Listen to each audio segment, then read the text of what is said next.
اے وطن پیارے وطن پاک وطن پاک وطن اے میرے پیارے وطن۔ بسم اللہ الرحمن الرحیم۔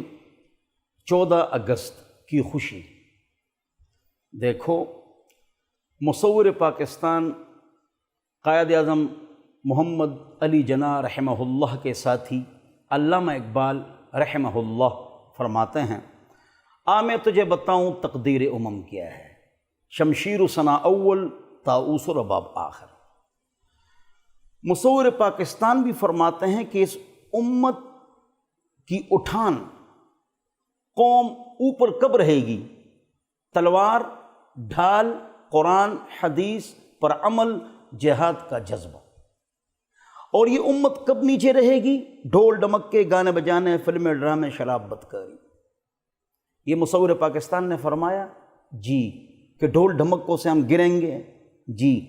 14 اگست میں میڈیا کے اوپر جو کچھ ہو رہا ہے، اس سے علامہ اقبال رحمۃ اللہ علیہ کی روح کو تکلیف ہوگی یا نہیں ہوگی؟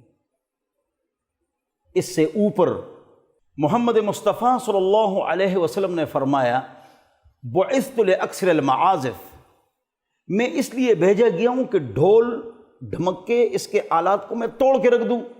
بعثت لاکثر المعازف بعثت بمحق المزامیر، ستار، رباب، گٹار کے تاروں کو توڑ کے رکھ دوں۔ بخاری شریف سیکون اقواما یستحلون المعازف او کما قال، ایسے لوگ آنے والے ہیں جو ڈھول کو حلال کہیں گے، یہ حرام ہے، بخاری شریف۔ تو حضور اکرم صلی اللہ علیہ وسلم نے بھی منع فرمایا ہے۔ ہمارے آقائے نامدار محمد پاک صلی اللہ علیہ وسلم اور علامہ اقبال بھی فرما رہے ہیں کہ اس سے امت گرتی ہے، قوم گرتی ہے۔ علامہ اقبال رحمۃ اللہ علیہ کی جو نعت شریف ہے، دعائیہ کلمات ہیں، لب پہ آتی ہے دعا بن کے تمنا میری، یہ ہم اسمبلیوں میں پڑھتے ہیں، اسکول کی اسمبلیوں میں اس کے ساتھ ڈھول بجاتے ہیں، تو علامہ اقبال کی مخالفت ہو گئی۔ اللہ اور رسول کے پاک ناموں کے ساتھ ہم ڈھول بجاتے ہیں قوالی میں، تو حضور نے اس سے منع کیا تھا۔ ہم حضور کی مخالفت میں اللہ اور رسول کے پاک ناموں کے ساتھ ڈھول بجاتے ہیں، تو علامہ اقبال کی مخالفت، پاک نبی کی بھی مخالفت، ڈھول حرام ہے۔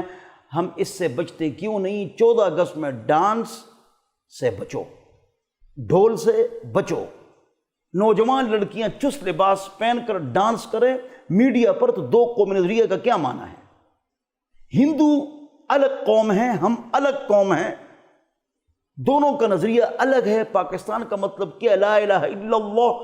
تو ہم گناہ کے کاموں سے بچیں گے، ڈھول سے بچیں گے، ڈانس سے بچیں گے، ناچنے سے بچیں گے۔ یہ تو تجدید عہد ہے کہ اللہ نے ہمارے اوپر احسان کیا ہے، لاکھوں افراد نے جانیں دی ہیں، جان قربان کی ہے۔ پاکستان خون کے سمندر میں ہم کو ملا ہے۔ یہ حضور اکرم صلی اللہ علیہ وسلم کی دعا ہے۔ کس طرح نوابوں نے حضور اکرم صلی اللہ علیہ وسلم کو بچوں سے مروایا، پتھر مروایا، خون حضور اکرم صلی اللہ علیہ وسلم کے جوتوں میں آیا۔ فرشتوں نے کہا ان کو غرق کرتے ہیں، حضور نے فرمایا نہیں، ان کی اولاد کو ہدایت مل جائے گی۔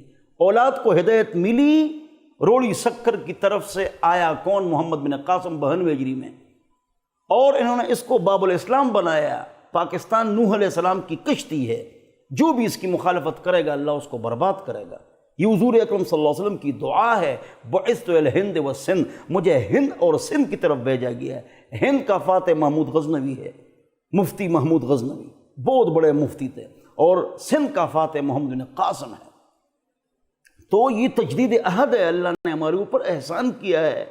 بدر میں جو دن تھے، تو پاکستان جو بنا وہ بھی بدر والے دن تھے، رمضان المبارک تھا۔ اللہ اس کی حفاظت کرے گا، چاہے اپنا آدمی، پرایا آدمی، دیندار یا دنیا دار، جو بھی اس کی مخالفت کرے گا اللہ اس کو خراب کرے گا، لیکن ہم اپنے ہاتھوں سے اس کو خراب نہ کریں۔ وہ کیا کہ ہم علامہ اقبال جو فرماتے ہیں کہ ڈھول ڈمکے سے تم گرو گے، اور اسی میں ہم فحاشی اور بے حیائی کے دروازے کھول دیں۔